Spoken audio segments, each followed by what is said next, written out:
certaines personnes, parler en public peut être une source d'un immense stress.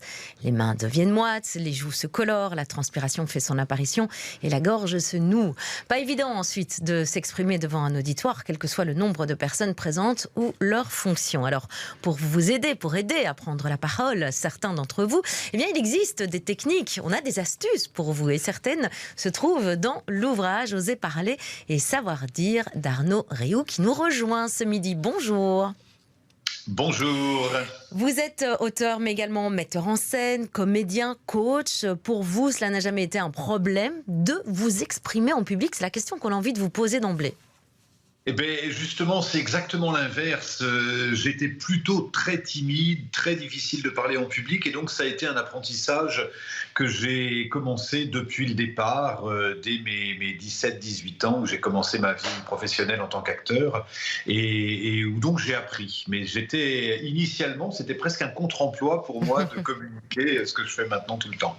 Qu'est-ce qui vous a débloqué à l'époque ? La patience, et surtout comme j'ai commencé par le théâtre, ça a été pour moi magnifique. J'avais comme un prétexte, c'est plus moi qui m'exprimais, c'est le personnage, et donc du coup je pouvais aller travailler ma voix, aller explorer mes émotions, explorer le non-verbal, et j'avais toujours ce rempart, cette protection du personnage. Et puis petit à petit, avec les années, le rempart du personnage a disparu pour pouvoir communiquer aujourd'hui avec spontanéité, avec authenticité, en étant, comme disait Shakespeare, comme les personnages d'un grand théâtre qui s'appelle la vie. Alors, dans votre ouvrage, Oser parler et savoir dire, moi j'ai un peu envie de dire qu'il y a deux parties. Dans ce livre, il y a une partie qui est plus sur la prise de parole vraiment en public, pour par exemple des dirigeants d'entreprise, ou même simplement si vous devez faire une réunion, animer une réunion. Et puis il y a une autre partie là qui est un peu plus personnelle aussi, comment savoir se positionner et comment savoir communiquer avec sa famille, avec son conjoint, notamment dans la partie vraiment plus pour s'exprimer en public. Vous donnez aussi des petits trucs de relaxation. Vous avez beaucoup misé sur les techniques de méditation ou la pleine présence. Vous pensez que c'est vraiment la clé ? Je crois surtout que l'être humain est un et indivisible, et que quand on s'intéresse à un aspect de l'être humain, notamment la communication, on va évoquer les émotions. Qu'est-ce qu'on a comme émotions quand on s'exprime? On va apprendre à les connaître et on va apprendre à les réguler.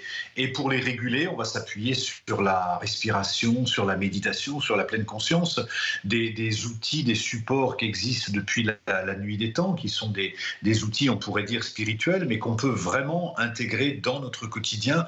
Donc oui, je crois qu'on a vraiment besoin d'apprendre à se connaître profondément pour communiquer avec authenticité. Ouais. Est-ce que vous pensez que tout le monde peut être un bon orateur ?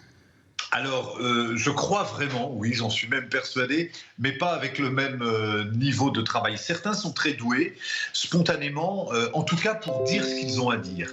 Et vont pas être gênés par la peur du regard de l'autre, la peur de faire mal, la peur d'être rejeté, la peur d'être mal compris. Donc certains vont être spontanément dire ce qu'ils ont à dire, mais par contre ne vont pas forcément trouver les mots justes. Ils vont manquer de diplomatie, ils vont manquer de nuances, de finesse, et donc d'art de la communication.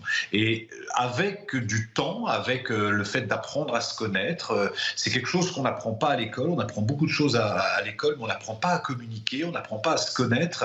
Et si on prend ce temps-là de se connaître, de voir sur quel levier fonctionne la communication, je crois que même les plus timides, d'ailleurs il y a beaucoup d'acteurs qui étaient initialement des grands timides, qui sont devenus de grands acteurs ou de grands orateurs. Ouais.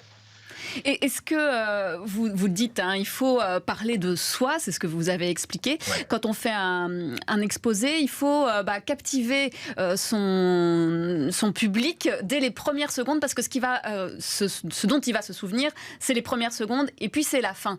Et vous dites aussi, il faut raconter des petites anecdotes. Sauf qu'aujourd'hui, on est quand même dans une société où souvent au travail, on nous dit surtout, il ne faut pas laisser percevoir qui on est, laisser un pan de notre vie privée. C'est un peu contradictoire, ça. Eh oui, mais on dit beaucoup de choses en entreprise et qui ne sont pas toujours justes d'ailleurs. On dit c'est important de cacher sa vie privée, c'est important de ne pas exprimer ses émotions, c'est important de ne pas en dire sur soi. Moi, je crois exactement l'inverse. Je distingue le contenu de notre vie privée, avec qui je passe mes soirées, ça me regarde. Par contre, je ne peux pas séparer, je ne peux pas être un homme en entreprise et un homme dans mon couple. J'ai des émotions, j'ai des sentiments, on est vibrant, on est vivant. Et c'est important, on ne peut pas être vivant la moitié de la journée et derrière un masque l'autre moitié. Donc moi, j'encourage au contraire à l'authenticité, j'encourage à la vérité, à la spontanéité. Et en fait, plus on affirme qui on est, plus on est stable. Mais ça, c'est des mythes, c'est un petit peu comme la gentillesse. On dit souvent, dans une négociation, il ne faut pas être gentil. Moi, je crois que c'est l'inverse. On peut être gentil et être précis sur ses besoins et être ferme sur ses demandes. C'est des poncifs qu'on a en entreprise. Il faut être neutre, il faut être un guerrier, mais je ne crois pas que l'entreprise fonctionne comme ça, ou en tout cas plus aujourd'hui. On a besoin de beaucoup plus d'humanité dans l'entreprise.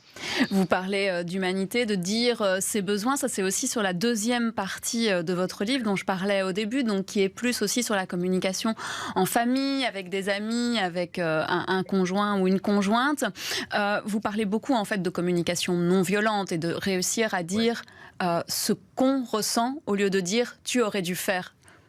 C'est ça, parce qu'on ne nous a pas appris ça, et donc du coup quand on communique, on a soit le réflexe de s'appuyer sur la communication klaxon, la communication qui tue, tu es arrivé en retard, tu m'as pas dit bonjour, tu n'as pas fait ça, tu me respectes pas, donc tu, je parle de l'autre et pas de moi, et d'être en général dans une communication de la critique, du reproche ou de la plainte.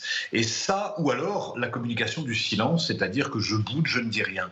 Et ça, c'est vraiment les piliers d'une communication toxique que malheureusement, ça pollue les relations de famille, les relations de couple, mais aussi les relations de professionnels. Et on a besoin de se libérer de ça en se sortant du rôle de victime, pour arriver à une communication non violente, une communication positive qui passe par une compréhension de nos besoins, par le fait de formuler des demandes et de permettre à l'autre de répondre oui ou non.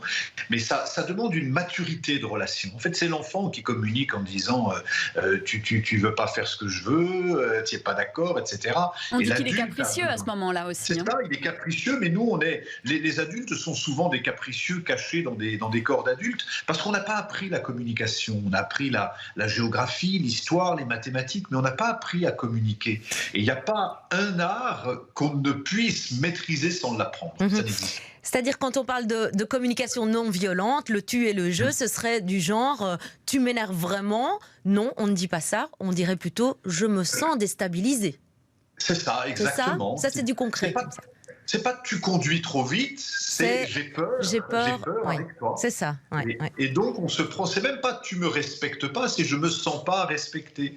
Tu ne m'écoutes pas, mais je ne me sens pas entendu. Et quand on change ça déjà, ça veut dire qu'on prend la pleine responsabilité de notre partie de la relation et on invite l'autre à faire la même chose, c'est-à-dire à parler de lui, à parler de ses besoins, à parler de ses demandes. Et là, on arrive à tisser un petit peu comme avec deux personnes qui parlent deux langages différents, on décrypte notre langage, on décrypte le langage de l'autre et on apprend une nouvelle langue qui est une communication positive. Et ça, c'est comme découvrir une nouvelle langue, on en est vraiment là. Et ça apaise vraiment les tensions, ça apaise la communication dans un couple, dans un lien, quel qu'il soit, avec son enfant ou autre, ou un ami. J'ai vraiment l'impression que 80-90% des conflits qui ont lieu dans les familles, dans les couples, dans les relations parents-enfants, c'est une difficulté à être entendu.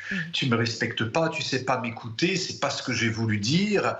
Et donc, on a du mal à être entendu. Et le fait d'être entendu, d'être compris pour ce qu'on est, ça fait partie des besoins fondamentaux. Donc, apprendre à dire qui on est et à honorer une relation avec une communication de qualité, ça résout 80% des conflits, clairement.